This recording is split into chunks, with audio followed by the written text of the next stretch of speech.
با عرض سلام و ادب و احترام، میثم ابراهیمی هستم، مدرس زبان اسپانیایی و اینجا لقمه پادکست قسمت دهم هستش. تو این قسمت میخوایم در مورد اشخاص و اعضای خانواده صحبت کنیم. اون مرد و اون زن، el hombre y la mujer.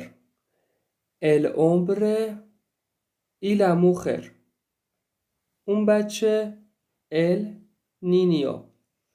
el niño. یه خانواده una familia. una familia. خانواده من mi familia. mi familia. خانواده من اینجاست. mi familia está aquí. aquí یه قیده به معنای اینجا. mi familia está aquí. اون مرد و اون زن اینجا. él está aquí y ella está aquí. él está aquí y ella está aquí. من اینجا هستم. yo estoy aquí. yo estoy aquí. ما اینجاییم. nosotros estamos aquí.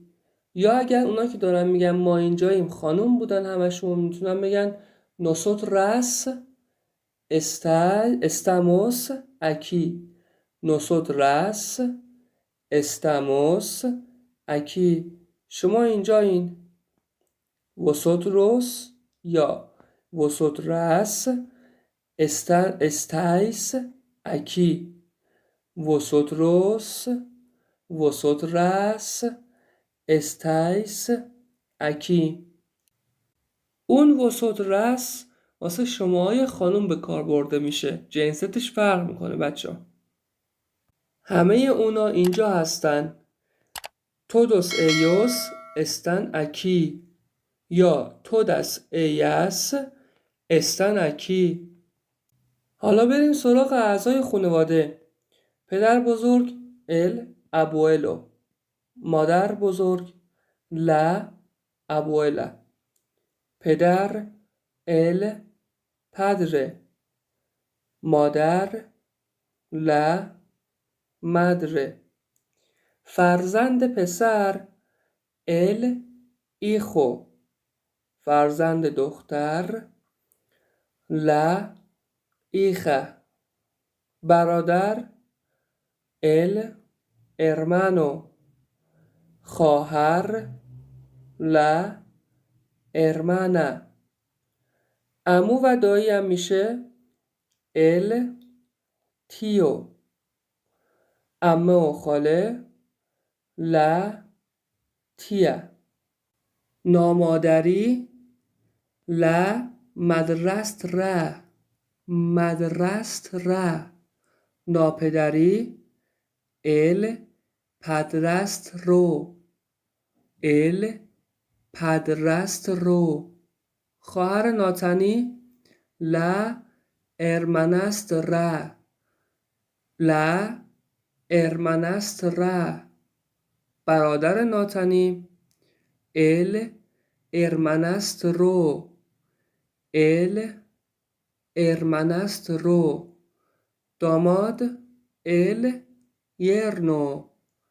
el yerno. عروس la nuera. la nuera. زن la esposa. la esposa. شوهر el esposo. el esposo. نوه پسر el nieto. نوه دختر la nieta. el nieto la nieta. دختر عمو یا دختر دایی یا دختر عمه و دختر خاله میشه چی؟ میشه لا پریما. لا پریما. پسر عمو، پسر عمه و پسر دایی و پسر خاله هم میشن ال پریمو. ال پریمو. برادرزاده یا خواهرزاده‌تون اگر پسر بود ال سوبرینو، ال سوبرینو. و اگر دختر بود لا سوبرینا، لا سوبرینا. پدرزن ال سوگرو، ال سوگرو. مادرزن لا سوگرا، لا سوگرا. برادرزن ال کونیادو، ال کونیادو. خواهرزن لا کونیادا، لا کونیادا. ما یه خانواده هستیم. Nosotros somos una familia. Nosotros somos una familia. خانواده بزرگه. La familia es grande. La familia es grande. خانواده کوچیک نیست. La familia no es pequeña. La familia no es pequeña. خیلی ممنونم که تا اینجا همراه هم بودی. سوالی، انتقادی، نظری داشتی توی کامنت ها حتما ازم بپرس، سریعا به جواب میدم. لایک و سابسکرایب کردن شما هیچ هزینه‌ای نداره ولی حمایت میکنه منو و به من انرژی میده. ممنونم که تا اینجا همراه هم بودی. تا پادکست بعدی. hasta luego.